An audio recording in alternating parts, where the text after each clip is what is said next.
चलो नलायक बच्चों, अभी वेलकम है आपका चैप्टर 5 रूरल डेवलपमेंट, एनसीईआरटी के क्वेश्चन है इसमें। अभी देखो ये भी आपके एग्जाम्स में कितना वेटेज रखता है, मिनिमम 5 का तो आएगा ही आएगा, मतलब पढ़ के नुकसान नहीं होने वाला, फायदा ही होगा। मैक्सिमम कहां तक जाएगा, 20 नंबर तक। ठीक, अच्छा अब यहाँ पे फिर से किसी अननोन आदमी ने लिख दिया, कहते हैं hard work has no substitute. ये वैसे तो यहाँ पे अननोन लिखा हुआ है, लेकिन ये सचिन सर ने भी एक बार कहा था, सचिन सर मतलब सचिन तेंदुलकर ने भी एक बात बोली थी कि there is no shortcut of success। Done, आओ सर, तो उसी से मिलती जुलती लाइन है। आपको यहाँ ना आप एक रूरल दिख रहा होगा, बड़ा डेवलप्ड लग रहा है ना, देखो नल के बगल में बैठ के कुछ लोग पढ़ रहे हैं।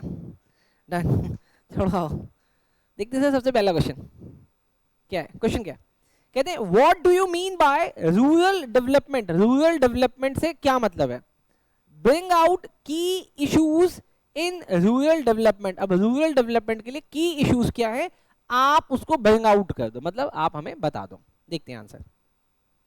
लिखा है rural development is a comprehensive term which essentially focuses on action for the development of area that are lagging behind in overall development of the village economy. बड़ा सिंपल है, देखो वैसे ना अगर आप मेरे नोट्स को फॉलो कर रहे होगे तो मैंने नोट्स इस तरीके से बनाए हुए हैं कि सेकंड थर्ड फोर्थ टाइम में आपको पूरा पढ़ने की जरूरत नहीं है, सिर्फ हाईलाइटेड पॉइंट पढ़ने की जरूरत है।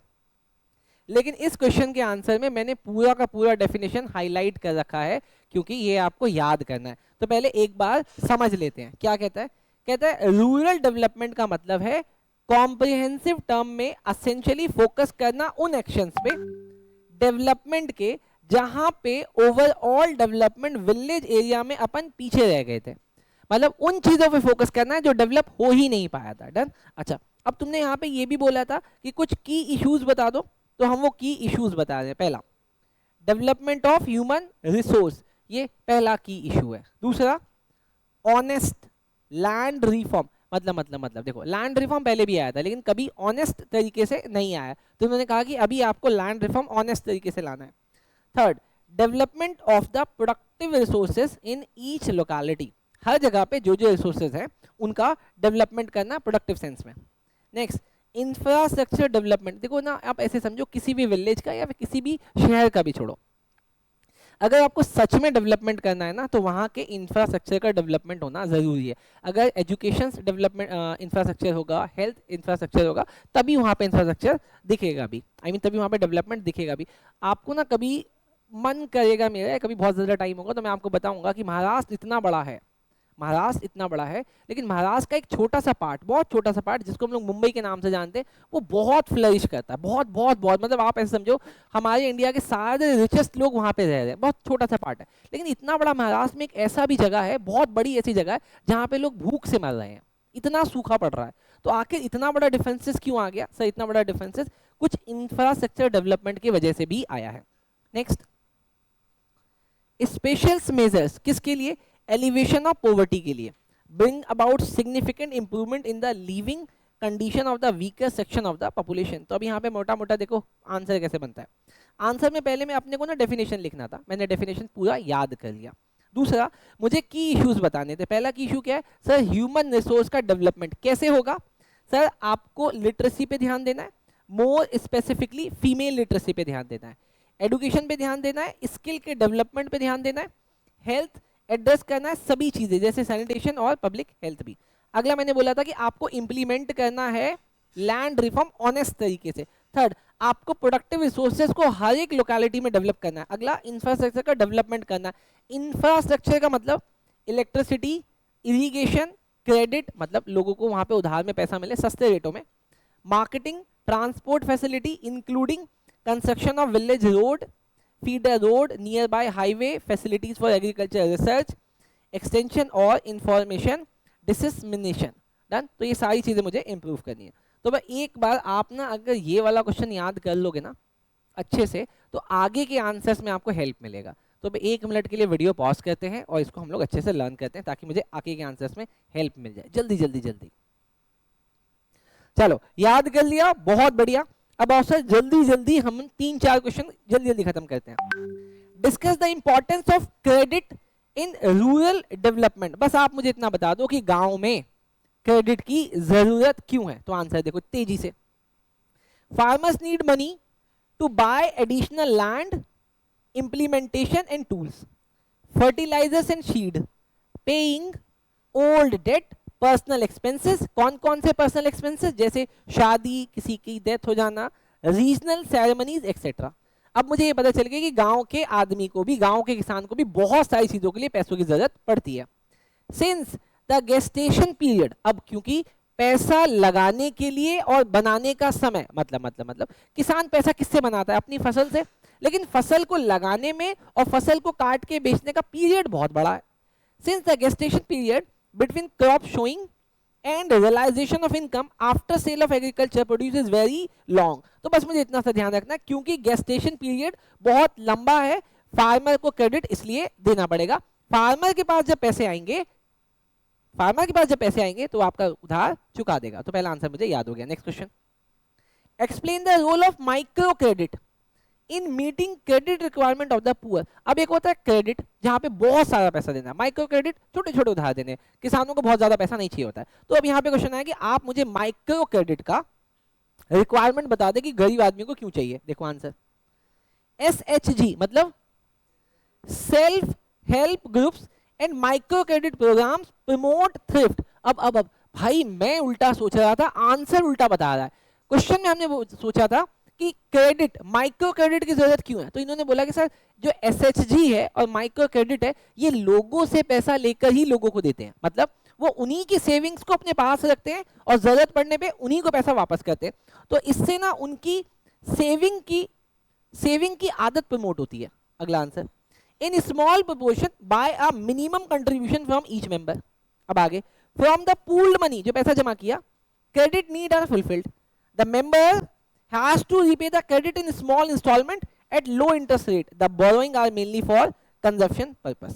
देन तो बड़ा सिंपल हो गया सर, इसलिए माइक्रो क्रेडिट देना है क्योंकि माइक्रो क्रेडिट से उनकी सेविंग करने की रिक्वायरमेंट बढ़ेगी और छोटी छोटी जरूरतें वो आपस में ही पूरी कर लेंगे। क्वेश्चन नंबर 4 देखो बेटा, explain the steps taken by the government in developing rural market. अब ये अच्छा क्वेश्चन है, ये अच्छा क्वेश्चन है, जैसे मैंने पहले वाले में लिखवाया था ना इंपॉर्टेंट, वैसे ये इंपॉर्टेंट है, मुझे ऐसा लगता है कि एग्जाम में आना चाहिए क्योंकि ये आपके सैंपल क्वेश्चन पेपर में भी है।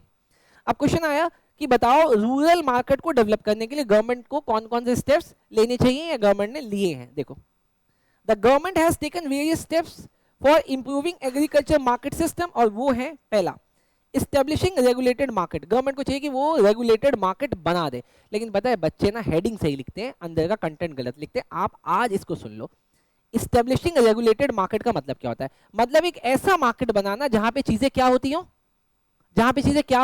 रेगुलेट होती हो, जहां पे चीजें क्या होती हो, रेगुलेट होती हो। जैसे कि government has formed regulated market to remove most of the evils.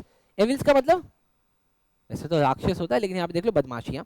Of the unorganised market, function of the regulated market. देखो जी, वो बोल रहे हैं कि मार्केट की ना कुछ बुराइयां हैं, उसको खत्म करने के लिए रेगुलेटेड मार्केट बनाई। जैसे कि यहाँ पे कुछ चीजें रेगुलेट होती हैं। पहली चीज क्या रेगुलेट हुई सर? स्टैंडर्ड वेट, कि आप का जो वेटिंग सिस्टम है ना उसको गवर्नमेंट रेगुलरली चेक करेगी कहीं किसी के साथ आप धोखा तो नहीं कर रहे। दूसरा, fixation of charges and fees, कि सर यहाँ पे चार्जेस फीस वगैरह फिक्स रहेंगे। Settling of dispute among the other parties in the market, अगर मार्केट में किसी में लड़ाई होती है या कभी कभी बहुत बड़े आढ़तिया में और रिटेलर्स में लड़ाई होगी तो उसको डिस्प्यूट को सॉल्व किया जाएगा।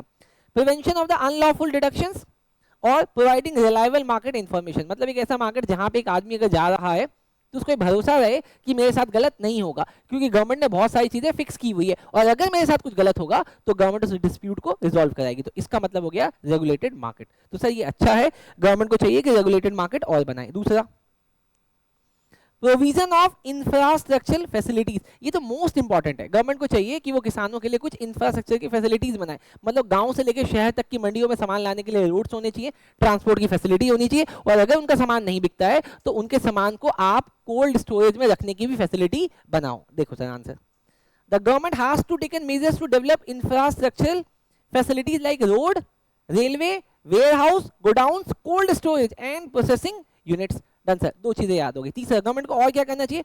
कोऑपरेटिव मार्केट बनाने चाहिए। भाई कोऑपरेटिव मार्केट का मतलब क्या होता है? देखो, cooperative marketing is a measures to ensure a fair price to farmers, मतलब फार्मर्स है यहाँ पे, इसको सही कर लो बेटा, farmers. Member farmers sell their surplus to cooperative society which substitutes collective bargaining in place of individual bargaining। देखो सर, कोऑपरेटिव मार्केट क्या होता है, मतलब एक मार्केट जहां पे सारे किसान अपना सामान लाके एक जगह कलेक्ट कर देंगे और एक आदमी जो उन्हीं का चुना हुआ आदमी होगा उसको एक फिक्स प्राइस पे बेच देते हैं, ताकि अब कोई उनसे इंडिविजुअली बार्गेन ना कर पाए, क्योंकि बेचने वाला एक ही आदमी है तो एक आदमी की मोनोपोली होगी। अब वो जिस रेट में चाहेगा, मतलब एक निर्धारित रेट पे चाहेगा, उस पर बेच लेगा। It link rural credit farming market process to the best advantage of the farmer. Done sir, तो ये इसका मतलब ये भी अच्छा है। Last, important instrument to safeguard the interest of farmer. अब फार्मर्स को बचाने के लिए गवर्नमेंट ने कुछ इंस्ट्रूमेंट भी बनाए, जैसे कि पहला क्या है, एमएसपी, कि अगर कोई क्या नाम है, बहुत बड़ा प्लेयर आपसे किसी चीज को बहुत सस्ते रेट में खरीद रहा है तो उसका रेट हम ऑलरेडी पहले से आपको बता के रखते हैं कि इससे कम पे मत बेचना, अगर इससे कम पे वो खरीद रहा है तो आप लाके मुझे बेच देना, ये हुआ मिनिमम सपोर्ट प्राइस। अगला है बफर स्टॉक, और अगर आपका बहुत ज्यादा स्टॉक है, कोई खरीदने को तैयार ही नहीं है, तब भी आप मुझे लाके दे देना, हम उसको इमरजेंसी के लिए सेव कर लेंगे। लास्ट है सर पीडीएस। पीडीएस क्या है, पब्लिक डिस्ट्रीब्यूशन सिस्टम, हम उन राशन को गरीब लोगों तक पहुंचाने के लिए खुद राशन शॉप सेटअप करेंगे। डन सर, मुझे ये भी क्वेश्चन याद हो गया। Question number 5, why is agriculture diversification, agriculture diversification, बेटा ध्यान लगाओ, एग्रीकल्चर का डाइवर्सिफिकेशन असेंशियल है सस्टेनेबल लिवलीहुड के लिए। मैंने क्या बोला, एग्रीकल्चर का डाइवर्सिफिकेशन। देखो सर, इंडिया में बहुत बड़ी प्रॉब्लम है, मैं आपके महाराष्ट्र की प्रॉब्लम बता रहा हूँ, जहाँ पे सबसे ज्यादा एक जगह है महाराष्ट्र में विदर्भ नाम का, जहाँ पे सबसे ज्यादा किसान सुसाइड करते हैं। मतलब महाराष्ट्र में एक ऐसी जगह है जहाँ पे लोग हजारों करोड़ रुपए कमा रहे हैं, और एक ऐसी जगह जहाँ पे बंदा 1000 रुपए महीने का भी नहीं कमा पा रहा है। डन, तो बोला कि इसीलिए एग्रीकल्चर का डाइवर्सिफिकेशन जरूरी है ताकि सस्टेनेबल लिवलीहुड आए। सर देखते हैं क्या क्या आंसर में। बोला reduce risk from agriculture sector, क्योंकि इंडिया में आज भी एग्रीकल्चर क्या है सर, रिस्की जॉब है, कि अगर कल को नहीं हुआ तो भाई उसके पास डाइवर्सिफिकेशन से पैसा अवेलेबल है, बेचारा अपना घर चला पाए। दूसरा, provide sustainable livelihood option to people living in village. Sustainable development या सस्टेनेबल लिवलीहुड का मतलब है कि भाई भूखा ना मरे, उसके पास खाना अवेलेबल है। Last, provide ecological balance, ecological balance को भी मेंटेन करने के लिए अब जरूरी है कि आप 4 काम करोगे तो कोई ना कोई काम तो आपको रिजल्ट देगा, इकोलॉजिकली भी बैलेंस बना रहेगा। Done. Question number 6, critically evaluate. अच्छा, क्रिटिकली इवैल्यूएट, मैंने आपको बोला जब भी एग्जाम में क्रिटिकल वर्ड आएगा तो आपको उसमें पॉजिटिव्स भी लिखने होते हैं और नेगेटिव्स भी लिखने होते हैं। तो critically evaluate the role of rural banking system in the process of rural development in India. Question क्या कह रहा है, कह रहा है क्रिटिकली इवैल्यूएट कर दे क्या, रूरल बैंकिंग सिस्टम, जो रूरल में बैंकिंग सिस्टम लगा उसको क्रिटिकली इवैल्यूएट करके बताए कि वो रूरल के डेवलपमेंट के लिए इंडिया में कितना जरूरी है। तो पहले हम उस रूरल बैंकिंग की पॉजिटिव्स लिखते हैं, फिर उसकी बुराइयां भी लिखेंगे। पहला, सिंस 1969, भाई 1969 क्या था, the year when nationalisation has been started, when the nationalisation of commercial bank took place, rural banking has expanded a great deal. तो उस समय रूरल की बैंकिंग भी बढ़ी थी। Significant expansions of rural banking system played a positive role. तो sir इसका मतलब 1969 के नेशनलाइजेशन से, नेशनलाइजेशन का मतलब था कि पहले बहुत सारे प्राइवेट बैंक्स होते थे, बहुत सारे प्राइवेट बैंक्स को गवर्नमेंट ने नेशनलाइज कर दिया, मतलब उसको अपने अंडर लिया। तो कहते हैं अब मेरे अंडर में आने की वजह से गवर्नमेंट तो वेलफेयर के लिए काम करती है, तो रूरल को इसका फायदा मिला। पहला फायदा, raising farm and non farm output by providing service and credit facilities to the farmer. अब वो बैंक्स जो कि गवर्नमेंट के अंडर में थे किसानों को लोन देने लगे और इससे किसान की प्रोडक्टिविटी बढ़ी। दूसरा, providing long term loans with better repayment options, it thus helped in eliminating money lenders from the scene। अब लोन किसानों को लंबे समय के लिए मिलता था और रीजनेबल रेट्स पे मिलता था और रिपेमेंट के लिए भी अच्छा टाइम मिलता था, तो इससे अब वो लोग अच्छे हो गए। अब मनी लेंडर जो बीच में बहुत सारा कमीशन बनाते थे वो लोग साइड हो गए। Generating credit for self employment scheme in rural area. अब गांव के अंदर ही कुछ लोगों ने पैसा लेके कुछ अपने फर्म्स, कुछ अपने बिजनेस सेटअप किए जिससे जॉब भी क्रिएट हुए। Achieving food security which is clear from the abundant buffer stock of the grain, और इस वजह से ज्यादा प्रोडक्टिविटी हुई और बफर स्टॉक क्रिएट हुआ जिससे गवर्नमेंट को इमरजेंसी के समय में अब दिक्कतें नहीं आती थी।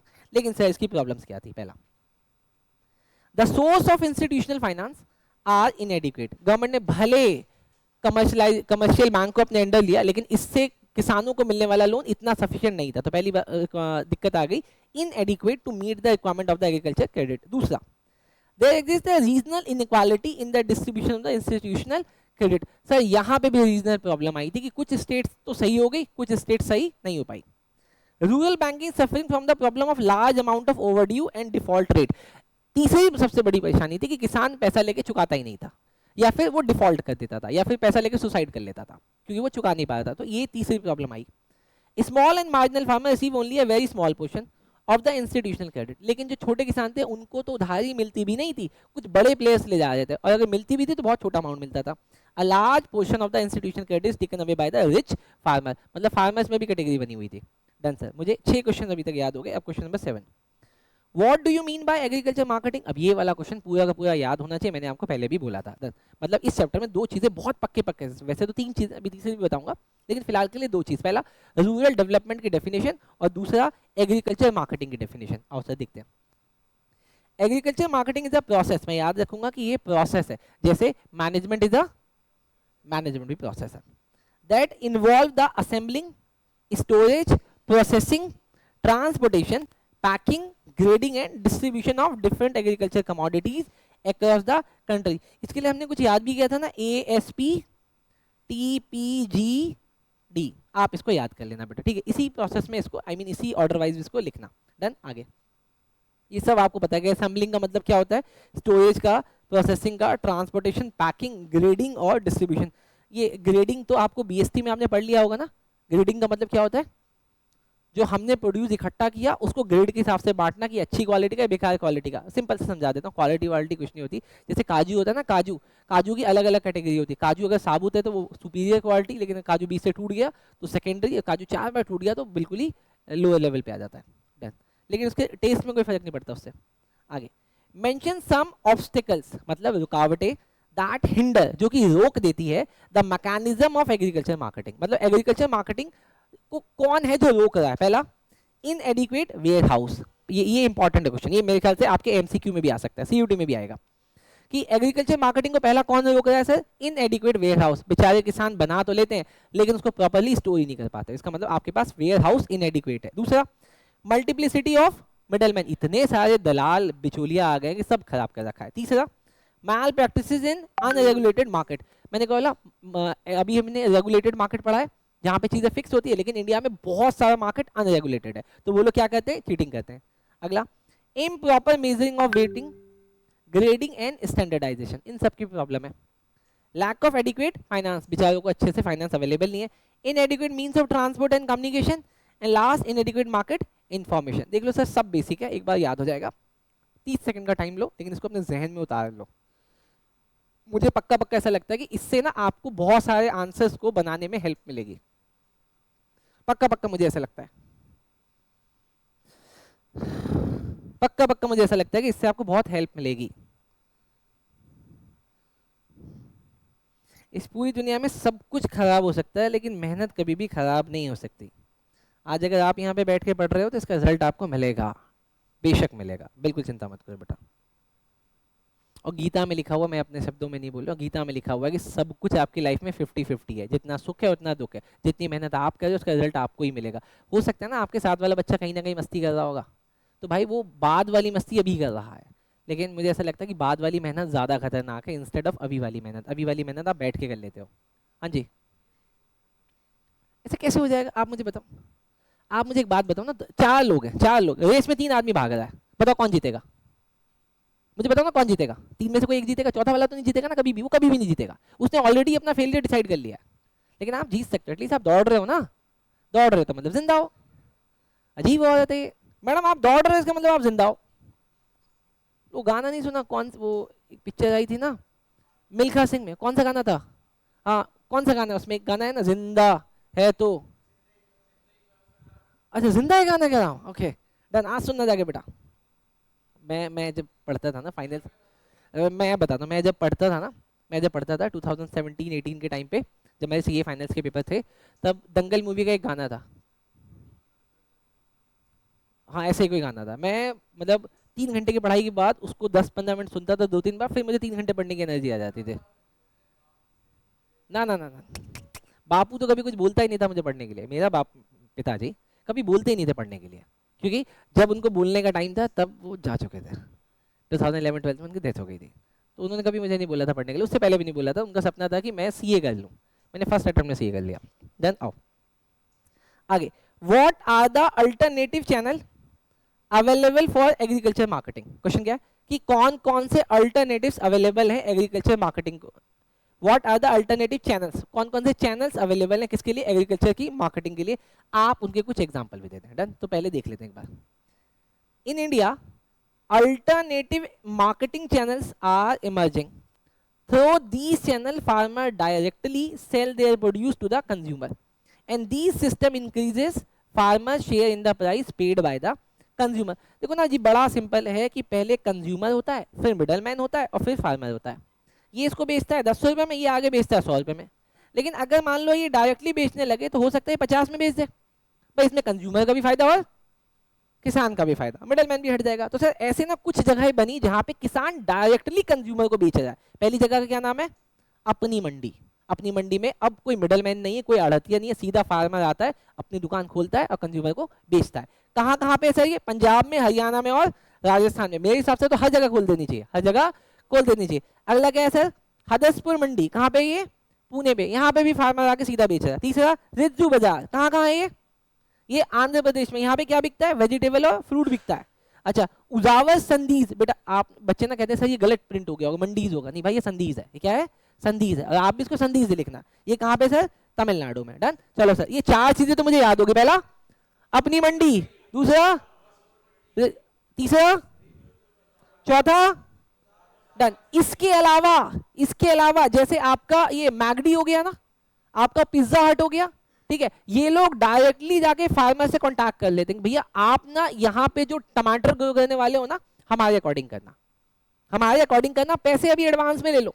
उससे क्या होगा, डायरेक्टली इंटरनेशनली नेशनल मार्केट के प्लेयर्स किसान के कांटेक्ट में आ गए, उनके अकॉर्डिंग ग्रो कर रहे हैं। अब मानो कि बारिश नहीं होती, उन्होंने तो अपने सीड्स लगा दिए थे लेकिन बारिश नहीं हुई, अगर लॉस भी होता है तो उसमें किसका लॉस होगा, मैगडी का लॉस होगा। डन, आओ सर देखो, several national and international fast food chains, hotels are also entering into contract किसके साथ, with the farmers to supply them fresh vegetable and fruit। Done sir. अभी ना मैं अभी हाल फिलहाल में पिज्जा हट गया, तो वहाँ में ना कोई पिज्जा आया, नहीं सॉरी वो आया था, क्या नाम है, पास्ता आया था। पास्ता में बहुत छोटे छोटे टमाटर थे, जानते हो छोटे टमाटर, बेबी चेरी टमाटो। अब चेरी टमाटो, तुमको क्या ये बात पता है कि 2016 तक इंडिया में वो टमाटो ग्रो ही नहीं होता था। क्या बोला, 2016 तक वो टमाटर इंडिया में ग्रो ही नहीं होता था। भाई साहब, कुछ मोदी गवर्नमेंट ने अच्छी चीजें भी करी, मोदी गवर्नमेंट ने कुछ चीजें ऐसी करी जहां पे अब वो वाला टमाटो इंडिया में ग्रो होने लगा। पहले वो बाहर से इंपोर्ट होता था, इसलिए पिज्जा महंगा था। अब देखो सरकार अच्छी है, कुछ कुछ चीजों में अच्छी है। अच्छा, मैं पहले की सरकार की बात कर रहा हूँ, ठीक है, अच्छी है। तो इसका मतलब अब जो पिज्जा है, पिज्जा सस्ता होना चाहिए भाई। अब इंपोर्ट नहीं हो रहा है, इंडिया में ग्रो हो रहा है, नहीं होना चाहिए, नहीं भाई। वहाँ की टेक्नोलॉजी और यहाँ की टेक्नोलॉजी में फर्क है। यहाँ वाला वो वाला टमाटो है ना, बहुत बहुत बहुत बहुत कॉस्ट कर रहा है, मतलब बहुत महंगा पड़ रहा है। अच्छा, इसके अलावा आप लोग ड्रैगन फ्रूट खाते हो, है ना। डन, अरे सुन दे मेरी बात, ड्रैगन फ्रूट कहाँ का बना हुआ है, चाइना का। लेकिन तुम कमाल की बात मानो, गवर्नमेंट, इंडियन गवर्नमेंट, पहले तो उत्तराखंड गवर्नमेंट कर रही है लेकिन अब इंडियन गवर्नमेंट भी कर रही है, आपको ना सब्सिडीज दे रही है 80% का। कहती है कि सर आप ना ड्रैगन फ्रूट को इंडिया में ग्रो करो। कहाँ पे ग्रो करो, इंडिया में। खर्चा 100 रुपये आएगा ना, 80 रुपये मैं दूंगा। और बताओ हम फिर भी नहीं कर रहे। और बोलो इसकी शुरुआत कहाँ पे हो गई है, उत्तराखंड में हो गई है। ड्रैगन फ्रूट वहाँ पे ग्रो हो रहा है। मतलब हम जो सोच रहे हैं ना चाइना से इंडिया में ग्रो हो रहा है ड्रैगन फ्रूट, कमाल की बात है। कह रहा है मेरे खेतों में लगवा दो। डन सर, तुम मुझे बताना तुम्हारे खेत कहाँ है, ठीक है, कल मिलते हैं हम लोग। हैं, कौन सा होटल, ओल्ड राव देखा है मैंने, ओल्ड राव। मेरे साथ चलना, तुम्हारे पास एक्स्ट्रा लैंड है, दोनों भाई मिलके काम करेंगे, ठीक है। डन, एक पार्टनरशिप फर्म खोलेंगे, आदित्य एंड प्रसन्नजीत। और अरे भाई बात हो गई ना, मेरे साथ बिजनेस करियो, ठीक है। डन, मतलब लैंड तुम्हारे नाम पे, घर वालों के नाम पे है, तू मेरा भाई है आज से। आओ सर, आओ सर, हो गया। अब आओ देखो, distinguish between green revolution and golden revolution. बड़ा आसान क्वेश्चन, आप ऐसे लिखोगे ये भी आपके एग्जाम में आ सकता है। क्या बात है, क्या बात है भाई, अकेला लड़का पढ़ रहा है आजकल। भाई ग्रीन रिवोल्यूशन का मतलब क्या है, देखो, the combined use of HYV seeds and increase use of fertilizer and developed irrigation facilities. अब ये देखो यहाँ पे वर्ड यूज किया, वर्ड क्या यूज किया, बच्चे लिखते ही नहीं है, लिखा कंबाइंड यूज। क्या लिखा, कंबाइंड यूज। कंबाइंड यूज किसका, HYV शीट्स का, फर्टिलाइजर और इरिगेशन की अच्छी फैसिलिटीज के साथ। इससे क्या हुआ, इंक्रीज हुआ production of rice and wheat. This increase in the production of the food grain is known for या नोन एज ग्रीन रिवोल्यूशन। तो मतलब ग्रीन रिवोल्यूशन में आपको कंबाइंड यूज करना था किसका, HYV शीट्स का, फर्टिलाइजर्स का और इरिगेशन की अच्छी फैसिलिटीज का। ऐसा करने से आपका प्रोडक्शन बढ़ गया, किसका, वीट का और राइस का। लेकिन गोल्डन रिवोल्यूशन का मतलब क्या था, लिखा है the rapid growth in the production of the horticulture crop such as fruit, vegetable, flower etcetera is known as golden. भाई यहाँ पे रिवोल्यूशन भी लिख लेना, गोल्डन रिवोल्यूशन, नहीं तो कुछ और ही निकल जाता। डन, बोलो समझ में आया क्या, अरे बोलो बोलो बोलो, समझ आया क्या। डन, आगे देखो सर। लेकिन ग्रीन रिवोल्यूशन से फायदा क्या हुआ सर, देखो ग्रीन रिवोल्यूशन से इट लीड, भाई मत, ये जो भाई बहन आप खेल रहे हो ना, घर जाके खेलना, ठीक है, यहां मत खेलो। It lead to increase in the production specially of rice and wheat, इसने राइस और व्हीट का प्रोडक्शन इंक्रीज किया। लेकिन गोल्डन रिवोल्यूशन में it lead to increase in the production of fruit, vegetable, flower, aromatic plant, spices etcetera. तुम लोग Marco Polo को जानते हो क्या, मार्को पोलो, मैं बोला मार्को पोलो कहता वो जो, अबे भाई क्या वो जो, डन, हाँ मार्को पोलो ने डिस्कवर किया था इंडिया है, क्या बोल रहा है। फिर वास्को डी गामा ने क्या किया था, ओह भाई मैं भूल गया था, मार्को पोलो, मार्क ओबामा। भाई सुनो, मेरे से नहीं हो पाएगा, मेरे से नहीं हो पाएगा भाई, मैं यही पढ़ाऊंगा, मेरे से नहीं हो पाएगा। तुम दिमाग खराब कर सकते हो मेरा। आओ मैडम, इसका आज गया तेरा मोबाइल, गया तेरा मोबाइल यार, 1 मिनट नहीं, जाने मन नहीं, बहन की टकी। आओ, as a result of this revolution India become self sufficient in the production of the wheat and rice. क्या बात है, इसका मतलब India self sufficient green revolution के बाद हुआ। लेकिन गोल्डन से क्या हुआ, as a result this revolution India became the world leader in the production of mangoes, banana, coconut and spices. अभी इसको याद रख लेना कि गोल्डन रिवोल्यूशन के आने की वजह से अपन लीडर बन गए, किसके, मैंगो के, बनाना के, कोकोनट के और स्पाइसेस के। और ग्रीन रिवोल्यूशन से हम किसके लीडर बने, व्हीट के और राइस के। डन, बहुत बढ़िया बेटा, अभी तक आप 10 क्वेश्चन याद कर चुके और 8 क्वेश्चन दूर बेटा, चैप्टर रेडी हो जाएगा। Do you think various measure taken by the government to improve agriculture marketing are sufficient, बोलो हाँ या ना। भाई ऐसे क्वेश्चन में तो हमेशा क्या बोलना होता है ना, आंसर लिख रहे हो तो आंसर लिख रहे हो तो आंसर लिख रहे हो तो सोशल मीडिया में जाके बोलना यस, आंसर लिखते समय क्या लिखना है, नो आंसर। देखो, the government has taken various measures to improve agriculture marketing such as regulation market, development of infrastructure facilities जैसे cold storage, road, railway, policy instrument, but despite various attempts government private trade predominant agriculture marketing। इतना कुछ करने के बाद भी बेटा यहाँ पे देखना है, देखो कुछ बातें ना डायरेक्ट आपके दिमाग में जा रही हैं, सुनते जाओगे तो जाती रहेगी, चुप हो जाओगे तो नहीं जाएगी। सुनना है, सुनो सुनो सुनो भाई, गवर्नमेंट के इतने एफर्ट के बाद भी आज भी प्राइवेट सेक्टर क्या कर रहा है, डोमिनेट कर रहा है। क्या कर रहा है, डोमिनेट। आप सोचो ना, आपके क्लास का टॉपर क्यों टॉप कर रहा है, ना ना क्योंकि आप नहीं पढ़ रहे हो। ये क्या मतलब वो पढ़ रहा है, तुमको किसी ने रोका है क्या, मैं नीच की बात कर रहा था बेटा, क्यों बेटा हैं, आओ। Also there are many obstacle in successful agriculture marketing, agriculture के सक्सेसफुल इंप्लीमेंटेशन में कुछ प्रॉब्लम है। पहला, it is found that farmer often fall prey to defective weighting techniques and misappropriation of account। ओहो, बेचारों के साथ दिक्कत क्या हो रही है, एक तो डिफेक्टिंग वेविंग हो रही है और दूसरा मिस एप्रोप्रिएशन हो रहा है उनके साथ, इसीलिए दिक्कत हो रही है। दूसरा, farmer lack knowledge of market price and market condition which forces them to sell their produce at lower price. उनको नॉलेज ही नहीं है कि मार्केट में क्या रेट चल रहा है। जैसे कि अभी इससे पूछो, भाई बताओ सिल्वर का क्या रेट चल रहा है, 1,10,000 कितना चल रहा है, मुझे रेट बताओ। 68, 1,55,000। अभी देखो बेटा, 3 जगह देखते हैं बेटा, वो बेचारा बेटा, आपका नाम अजय, आपका नाम ओजस, हम तीनों में से इकलौते इसके पापा MCS में सिल्वर की ट्रेडिंग करते हैं, और इसी का जवाब गलत है, इसी का जवाब गलत है बेटा। आपका आंसर बिल्कुल करेक्ट है, एग्जैक्ट आंसर। हाँ डन, देखा बेटा, मतलब घर में ज्ञान बट रहा है और ये नीच बाहर घूम रहा है। अबे चल ले निकल, बता दो तो गोल्ड का बता।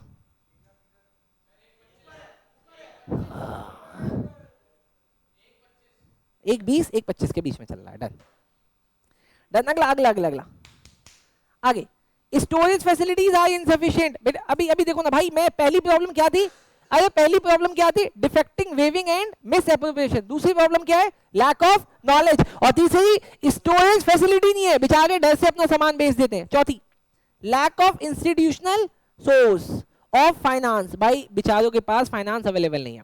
Last, transportation facilities are insufficient. किसान बेचारे जहां पे ग्रो कर रहे हैं, वहां से जहां पे मार्केट प्लेस है वहां तक का ट्रांसपोर्टेशन सिस्टम ठीक नहीं है सर। तो मेरा क्वेश्चन नंबर 11 भी हो गया। क्वेश्चन नंबर 12 देखते हैं बेटा, explain the role of non farm employment in promoting rural diversification. अभी भाई मैंने ऊपर देखा था, रूरल का डाइवर्सिफिकेशन इंपॉर्टेंट है कि नहीं है भाई, रूरल का डाइवर्सिफिकेशन इंपॉर्टेंट है कि नहीं है, इंपॉर्टेंट है। हमने इसके आंसर में क्या देखा था, आओ सर एक बार जरा देख लो, कहां देखा था हमने, हाँ ये देखो sir, question number 5।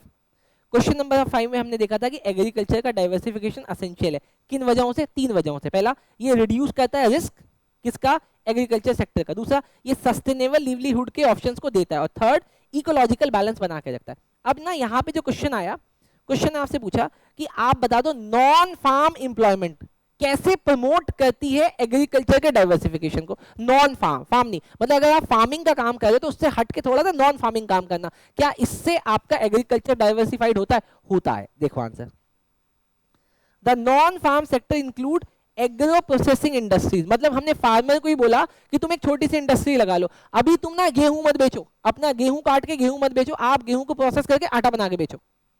Food processing industries लगा लो, लेदर इंडस्ट्री लगा लो, या आप टूरिज्म भी करो, etcetera.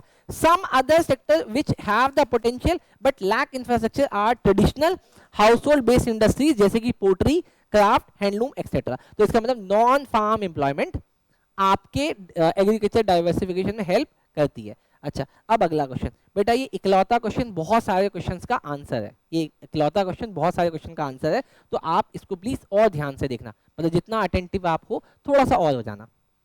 Bring out the importance of animal husbandry, fisheries, horticulture as a source of diversification। तो हम लोग सबसे पहले देखते हैं एनिमल हस्बेंडरी। सबसे पहले देखते हैं एनिमल हस्बेंडरी। जितना कंटेंट इसके अंदर लिखा है ना बेटा, मेरा ओके टेस्टेड है, आप प्लीज इतना भी पढ़ोगे ना तो भी आप सारे एमसीक्यूज के आंसर दे दोगे। तो अगले 2 4 5 मिनट ध्यान से इसको देखो। पहला देखो एनिमल हस्बेंडरी क्या कहता है, कह रहा है in India farming community uses mix crop livestock farming system. क्या बोला, mixed crop livestock farming system, जैसे कि cattle, goat, fowl and widely held species. ये पहला हो गया, एनिमल हस्बेंड्री में वो लोग किन किन चीजों को यूज कर रहे हैं। अगला, this system provide increase stability in income, food security, transport, fuel and nutrition for the family without disturbing other food processing activities. तो इनसे उनकी फैमिली को भी अगर कुछ बचता है तो बाहर भी न्यूट्रिशन भी मिल रहा है, दूध वगैरह भी मिल रहा है, मीट भी मिल रहा है। Today livestock sector alone provide alternate livestock option to over 70 million small and marginal farmer including landless laborers। तो मुझे यहाँ पे एक छोटा सा डेटा भी मिलता है जो कि मैं याद भी रख सकता हूँ कि इस एनिमल हस्बेंड्री को यूज करके ऑलमोस्ट 70 मिलियन फार्मर्स डायरेक्टली या इनडायरेक्टली इससे अफेक्ट हो रहे हैं और उनको फायदा पहुंच रहा है। अगला, poultry accounts for the largest share. अच्छा, पोल्ट्री का मतलब जहाँ पे हम लोग चिकन वगैरह रखते हैं, जहाँ पे एग्स की प्रोसेसिंग वगैरह होती है। It is 42% of the total life stock in India. मतलब अगर इंडिया में एनिमल हस्बेंड्री को यूज करके 100 रुपए कमाए जाते हैं तो 42 रुपीज पोल्ट्री फार्मिंग से आ रहा है।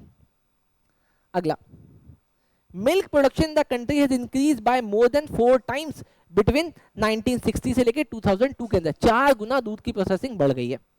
Meat, egg, wool, other by product are also emerging as a important productive sector for diversification. तो ये सब डाइवर्सिफिकेशन में और आ रहा है। तो कहने का मतलब हमारा किसान अगर ये सब भी चीजें करेगा तो इससे भी उसको फायदा पहुंचेगा। अगला आते हैं फिशरीज में बेटा। फिशरीज में वैसे मेरे नोट्स के अंदर भी बहुत अच्छे से लिखा हुआ है, उसको मतलब बांट के लिखा हुआ है। The fishing community regards the water, ठीक है सर, एज मदर या प्रोवाइडर। डन सर, मुझे पहली बात याद होगी, एमसीक्यू में पूछ लेते हैं, हर बार पूछते हैं, सीयूटी में 3-4 बार पूछ लिया क्या कि फिशिंग कम्युनिटी अपने वाटर बॉडीज को किस नाम से जानते हैं, मदर या provider. The water bodies consist of, water bodies में कौन कौन है, सी, ओशियन, रिवर, लेक या नेचुरल एक्वाटिक पॉन्ड या stream etcetera. Next, presently fish production from inland source contribute, inland source का मतलब जो कंट्री के बॉर्डर के अंदर है, inland source about 49% of the total fish production. मतलब अगर फिशरीज कम्युनिटी 100 रुपये कमाती है तो 49 रुपीज वो इनलैंड वाले वाटर बॉडीज से कमाती है। And balance 51 from come from the marine sector, marine sector का मतलब जो समुद्र होते हैं, समुद्र जो बिल्कुल मतलब इंडिया में होते हुए भी बाहर तक चले जाते हैं, बाद में देखूंगा। Sea and ocean, total fish production account for 1.4% of the total GDP. अभी 1.4 का मतलब बड़ा सिंपल है कि कंट्री 100 रुपये कमाती है तो 1.4 रुपीज इस फिशरीज कम्युनिटी से आता है। लास्ट, अमंग स्टेट, कौन कौन से स्टेट हैं जो इसमें बढ़िया कर रहे हैं? Kerala, Gujarat, Maharashtra, Tamil Nadu are the major producer of the marine product. Done sir, मुझे ये भी याद हो गया। अब सर लास्ट एक बार देख लेते हैं, horticulture. Due to varying climate and soil condition, India has adopted growing of diverse horticulture crop, जैसे कि अब यहाँ पे ना एक लाइन बस इतना सा याद कर लेना, due to varying climate and soil condition, इसीलिए इंडिया ने बहुत अलग अलग तरीके का मतलब डाइवर्स हॉर्टिकल्चर चुना हुआ है, जैसे कि fruit, vegetable, tuber crop, flower, medicinal and aromatic plant, spices plantation crop. आगे, these crop play an important role in providing food, nutrition and employment. भाई देखो यहाँ पे इंपॉर्टेंट, फूड न्यूट्रिशन के बाद इन्होंने एम्प्लॉयमेंट भी ऐड किया, मतलब इससे इंडिया का ग्रोथ ही हुआ है। आगे, India has emerge a world leader किस किस चीजों में? मैंगो में, बनाना में, कोकोनट में, कैशू में, नट में एंड नंबर ऑफ स्पाइसेस में। और ये दुनिया का सेकंड लार्जेस्ट प्रोड्यूसर है फ्रूट और वेजिटेबल का। क्या बात है sir. Flower harvesting, nursery maintenance, hybrid seed production and tissue culture, propagation of fruit and flower and food processing are highly profitable employment opportunities for rural women। अभी मैं आपको एक रीसेंट न्यूज़ बताता हूँ। आप लोगों को पॉलिटिक्स की थोड़ी बहुत समझ है? पक्का पक्का बताओ। अभी इंडिया में नवंबर में कहाँ पे चुनाव हो रहा है? बिहार में। रिजल्ट कब आने वाला है? रिजल्ट कब आने वाला है? रिजल्ट कब आने वाला है भाई? जिस दिन चिल्ड्रंस डे है, कब है भाई? उस दिन रिजल्ट आएगा बिहार का। और बिहार तुमको पता है कि ऐसा स्टेट जो हर चीज में नीचे है, पीछे भी नहीं है, नीचे है, पीछे भी नहीं है, कहाँ है? नीचे है। जैसे उस स्टेट में लीकर बैन है लेकिन हर आदमी वहां पे टुन घूमता है शाम को। सोचो कैसा स्टेट है वो। वहां का इलेक्शन, वहां के इलेक्शन में कौन कौन लोग खड़े हैं? एक आदमी खड़ा है, इसका नाम है पीके, प्रशांत किशोर। अब इसके बारे में बाद में बात करेंगे कि आखिर ये क्यों बहुत इंपॉर्टेंट आदमी बन गया है। इसने पता है क्या बोला? इसने बोला कि मैं बिहार से करप्शन खत्म करूंगा, वहां के लोगों को एम्प्लॉयमेंट दूंगा, वहां पे इंडस्ट्रीज लगाऊंगा, लोगों को बताऊंगा कि पैसा कमाना जरूरी है। और वो 3 साल में सिर्फ पॉलिटिक्स से 214 करोड़ रुपए कमाए उस आदमी ने। वो कहता है कि हमारे इंडिया में पॉलिटिक्स में बहुत पैसा है लेकिन हमारा जेनजी कहीं और परेशान है। कहता मुझे उस जेनजी को यहां लाना है कि भाई तुम पॉलिटिक्स को समझो। ये अनपढ़ नेता, अनपढ़ लोग, ये देहाती आदमी जिनको किसी बात की नॉलेज नहीं है, कुछ नहीं आता, साले पॉलिटिक्स कर रहे हैं। मैं चाहता हूं पढ़ा लिखा आदमी यहाँ पे आए। इतना पैसा अगर मैं कमा सकता हूं, मैं तो कोई भी कमा सकता है। भाई साहब ये तो बड़ी बात हो गई। कहता है मैंने सिर्फ, कहता है इस 214 करोड़ को कमाने के लिए मैंने आलू नहीं बेचा, प्याज नहीं बेचा, मैंने कोई सामान की मैन्युफैक्चरिंग नहीं करी, मैंने बस नॉलेज शेयर करा। मैंने इस आदमी को ये बोला ये करो, उसने वो किया। मैंने उस आदमी को बोला ये करो, उसने ये करा। और ये लोग मुझे इस बात के पैसे दे रहे थे। और कहते हैं नॉलेज हासिल करना इंडिया में सबसे आसान है। क्यों? क्यों? वो फ्रीली अवेलेबल है। कहता मैंने सिर्फ नॉलेज को यहां से उठा के उस अनपढ़ आदमी को दे दिया।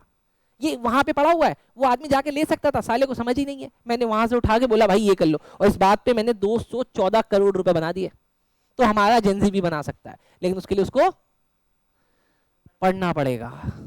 और मैं आपको 100 नंबर के लिए नहीं पढ़ा रहा, मैं आपको पढ़ना, पढ़ाने के लिए पढ़ा रहा हूं, सीखने के लिए पढ़ा रहा हूं। भाई पढ़ना इंपॉर्टेंट है। डन। आओ आगे। It has been estimated that this sector provide employment around 19% of the total labor force। बताओ सर ये क्या कह रहा है? ये कह रहा है कि सर एक ऐसा सेक्टर जिसपे कोई ध्यान भी नहीं देता था, उस सेक्टर ने इंडिया के 19% लोगों को जॉब दे दी।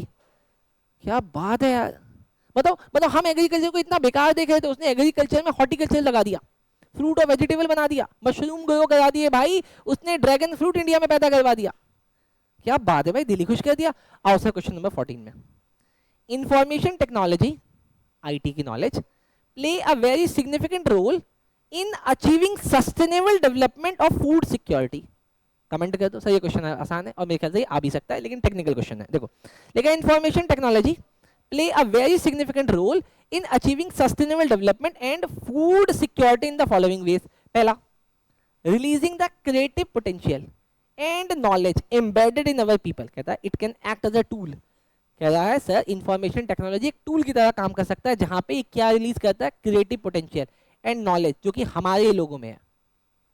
अगला, issues like weather forecast, crop treatment, fertilizer, pesticide, storage facility, etc. can be well administered if expert opinion is made available to the farmer. अगर आप फार्मर को यही वाली नॉलेज निकाल के दे दोगे, भाई बारिश होने वाली है या भाई इस सीजन में बारिश ही नहीं होगी, तो भाई वो हिसाब से प्लानिंग करेगा ना, तो इसका मतलब आईटी इसमें हेल्प कर सकता है। अगला, the quality and quantity of crop can be increase many fold if the farmer are made aware of the latest equipment, technologies and resources. तुमको ये बात तो बताना कि इंडिया में ग्रीन रेवोल्यूशन उस HYV शीट्स की वजह से ही आया था, तो अब दूसरी टेक्नोलॉजी हमारे एग्रीकल्चर में क्यों नहीं आ रही है, इसका मतलब लगाना पड़ेगा। अगला, IT has ushered in knowledge economy, कहते हैं IT जो है ना वो कुछ बेच नहीं रहा, वो सिर्फ नॉलेज को एक्सचेंज कर रहा है। It has potential of employment generation in rural area, अगर IT को आप गाँव में जाके लगाओगे तो वहाँ पे एम्प्लॉयमेंट जनरेट होता है। बहुत सही सर, अभी तक आप 14 क्वेश्चन कर चुके हो और कितने बचे हैं? वेरी गुड बेटा, बस उसी का वेट कर रहे हो ना। What is organic farming and how does it promote sustainable development? आप अभी जाओ और जाके पिछले 5 साल के क्वेश्चन पेपर उठा लो, हर पेपर में ऑर्गेनिक का एक क्वेश्चन है बेटा, ऑर्गेनिक फार्मिंग का हर बार पेपर में है।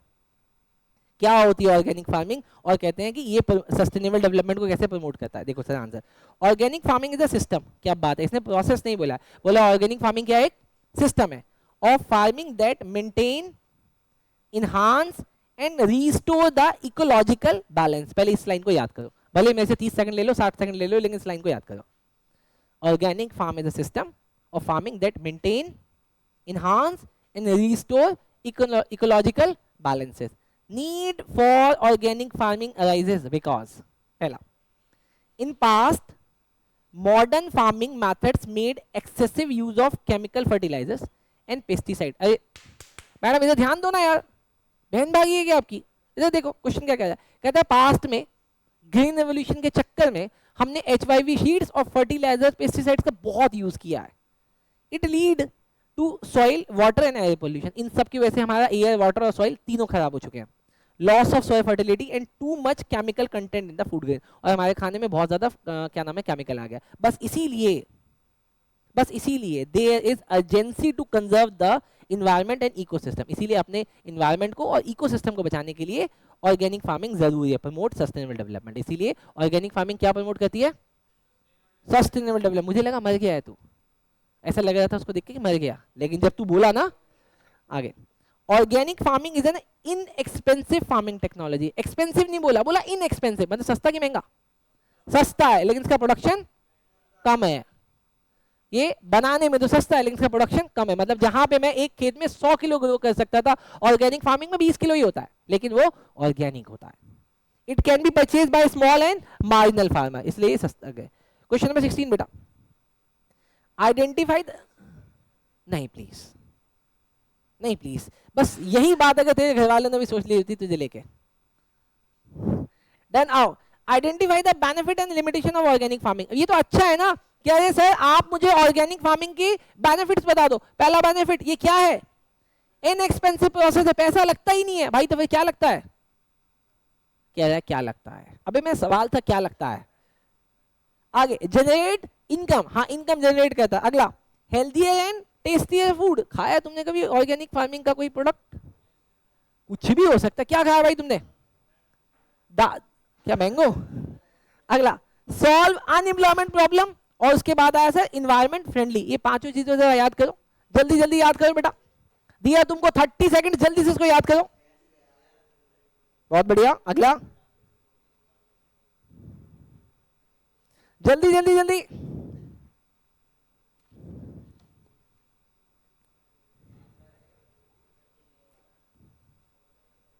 बस अभी देखो, सुनो, बहुत बढ़िया, याद हो गया? हाँ बेटा सुना, पहला inexpensive process, generate income, environment friendly. ये बड़ा ये ऐसे मुझे बताता है, फिर उधर देखता है, फिर बता, अबे तू क्या कर रहा है? तुम वीडियो देख के शादी करोगे क्या? आओ सर, कुछ कुछ बातें याद कर लो, जैसे इनएक्सपेंसिव क्यों है कि सर इसमें कुछ पैसा नहीं लगता, ये सब्स्टिट्यूट करता है कॉस्टली एग्रीकल्चर इनपुट को। अगला जनरेट इनकम, क्यों? क्योंकि सर इसकी चीजें ना एक्सपोर्ट भी होती है। हेल्दी क्यों है सर? क्योंकि इसमें न्यूट्रिशन की वैल्यू ज्यादा है। एम्प्लॉयमेंट प्रॉब्लम कैसे सॉल्व करें सर? क्योंकि अब नए नए लोग यहाँ पे आ रहे हैं बेटा। आओ अब इसकी लिमिटेशन याद कर लो। पहली लिमिटेशन क्या है sir? Yield from organic farming is much less. मैंने बोला ना जहां HYV शीट्स को यूज करके आप 100 kg बना सकते थे, यहाँ पे सिर्फ 20 kg बनता है, तो इसकी यील्ड क्या है? बहुत कम। अगला इस, अबे सुन तो ले, small and marginal farmer may not adopt this type of farming due to lack of awareness. उनको पता ही नहीं कि देश में ये भी चल रहा है बेचारे, क्या बोलूंगा। अगला shorter self life. Shorter self life का मतलब, हाँ ये पेड़ में ग्रो होने के उसके बाद एक बार टूटने के बाद बहुत ज्यादा नहीं चलता है बेटा। चलो सर ये भी याद हुआ। क्वेश्चन नंबर 17 देखो बेटा, enlist some problem face by the farmer during the initial year of organic farming. बोलो सर इनिशियली क्या प्रॉब्लम हुई थी? पहला, ऑर्गेनिक फार्मिंग में क्या क्या चाहिए होता है? ऑर्गेनिक मैन्युअल, फर्टिलाइजर्स नहीं चाहिए, ऑर्गेनिक मैन्युअल। लेकिन ऑर्गेनिक मैन्युअल बनाना पड़ता है किससे?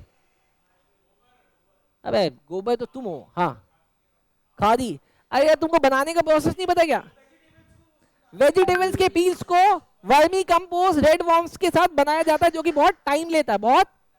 लेकिन बच्चा वो गलत नहीं बोल रहा था, बोल वो भी सही रहा था कि गोबर से भी बनता है। वेरी गुड बेटा। अरे अगला बायो फर्टिलाइजर्स। अरे क्या बोला, क्या चाहिए? Bio fertilizers. और तीसरा ऑर्गेनिक पेस्टिसाइड्स। लेकिन लेकिन लेकिन इन तीनों चीजों को बनाना कैसे, क्या करना, इनकी नॉलेज नहीं थी। अब देखो, although they are cheaper to attain yet farmer find it difficult to get them. बनाना आसान था, सस्ता था, फिर भी किसानों को पता ही नहीं था। दूसरा, the yield from organic farming is much less modern agriculture farming. दूसरी प्रॉब्लम, दूसरी परेशानी, किसानों को यह बता दिया गया था कि सर इससे ना कम होता है, ये नहीं बताया गया था कम पैदा होगा लेकिन पैसे ज्यादा मिलेंगे। अगला, the price of organic food is high so it is difficult to sell them. हर आदमी नहीं खरीदता ना भाई, क्यों? हर आदमी खरीदता है क्या? नहीं खरीदता है। अगला, the organic produce generally has a shorter self life. तो मैं देखो मैं क्या कह रहा हूं, मेरे हिसाब से आपके एग्जाम में, सुन लो ना यार, सुन लो ना प्लीज, 2026 के लिए क्वेश्चन नंबर 15, क्वेश्चन नंबर 16 और क्वेश्चन नंबर 17 मोस्ट इंपॉर्टेंट है भाई, इसको प्लीज याद कर लो यार। Question number 15, 16, 17 done. अब आओ sir last question of the chapter. हाँ मुझे पता है तुमको आता है, लेकिन सीख के जाओ। जन धन योजना हेल्प इन रूरल डेवलपमेंट। क्या सच में तुमको लगता है कि जन धन रूरल योजना रूरल के डेवलपमेंट में काम करता है? भाई सोचो, मोदी जी की स्कीम है ये, और मोदी जी ने रूरल का डेवलपमेंट करा दिया किससे? जन धन योजना से। Do you agree? भाई देखो मैं तो करता हूं एग्री, बिल्कुल करता हूं, कैमरे के सामने सब कहते हैं। With this statement explain. अब देखो क्वेश्चन कैसे बना, डू यू एग्री, ये नहीं बोले तुम नहीं, do you agree with this statement. आप आंसर में क्या लिखोगे? पागल है क्या? मरना है तेरे को, मरना है तेरे को madam. The expansion and promotion of rural banking sector has taken a back seat after reform. देखो यहाँ पे समझना, 1991 में जब हमारे देश में रिफॉर्म आया था ना, तो कोई भी सेक्टर, फाइनेंशियल सेक्टर, एग्रीकल्चर में इन्वेस्ट के लिए रेडी नहीं था। तो इसीलिए रिफॉर्म के टाइम पे जब सब ऊपर जा रहे थे, एग्रीकल्चर नीचे जा रहा था। To improve the situation in recent year all the adults are encouraged to open bank account as a part of the scheme known as जन धन योजना। देखो मोदी जी की स्कीम गलत नहीं थी, मोदी जी को पता था कि हमारे भारत में बहुत सारे लोगों को सेविंग्स की आदत है, बहुत सारे छोड़ो, हर किसी को सेविंग की आदत है, लेकिन वो लोग पैसा कहाँ जमा कर रहे हैं? गुल्लक में, चावल की पेटी में, नीम के पेड़ के नीचे, मतलब ऐसी जगहों पे पैसे जमा कर रहे हैं। तो वो चाहते थे वो पैसा निकल के कहाँ पे आ जाए? इकोनॉमी में आ जाए, क्योंकि हमें पता है कि पैसा कब बढ़ता है? जब पैसा घूमता है, सर्कुलर फ्लो ऑफ इनकम। तो सर अब मोदी जी ने ना उनको कुछ लालच दिया। पहला लालच क्या? Those bank account holder can get 1 to 2 lakh accidental insurance coverage, कि अगर आप ये वाला अकाउंट खुलवा लोगे ना, तो कल को अगर आपका एक्सीडेंट होगा और अगर आपका ये वाला अकाउंट होगा, तो आपके अकाउंट में 1 से 2 लाख रुपए एक्सीडेंट का कवरेज आ जाएगा। दूसरा, ओवरड्राफ्ट की फैसिलिटी मिलेगी, अगर आपके अकाउंट में पैसा नहीं भी है तब भी आप 10,000 रुपए तक निकाल सकते हो। तीसरा, get their wages if they are get government related job and work under MNREGA, old pension and other social security payment of the government are transferred direct to their bank account। अगर आप गवर्नमेंट से related कोई काम करते हो तो पहले क्या होता था, एक मिडल मैन गवर्नमेंट से पैसे लेके आपको देता था, बीच में अपना कट लगा देता था। अब ऐसा नहीं होगा, अब इन स्कीम्स का पैसा डायरेक्ट आपके अकाउंट में आ जाएगा। Fourth, there is no need to keep minimum balance. वैसे तो यूजुअली कहीं पे भी आप बैंक अकाउंट खुलाओ तो आपको एक मिनिमम बैलेंस रखना पड़ता है, 3,000 का, 5,000 का, 10,000 का, 50,000 का, 1 लाख का। यहाँ पे कोई ऐसा बैलेंस नहीं है, इससे आपको क्या होगी, पेनल्टी नहीं लगेगी। Last, bank also could mobile fund of more than 1,40,000 crore. अब देखो गवर्नमेंट को इससे कितना फायदा हुआ, सोचो इकोनॉमी में इतना पैसा उन सेक्टर से निकल के आ गया। डन। तो सर यहाँ पे हमने रूरल डेवलपमेंट वाला भी चैप्टर कंप्लीट कर दिया। अगर आप इस वीडियो को 2, 3, 4, 5, 10, 8 कितनी बार भी देखोगे आपका फायदा होगा। चलो sir, thank you so much.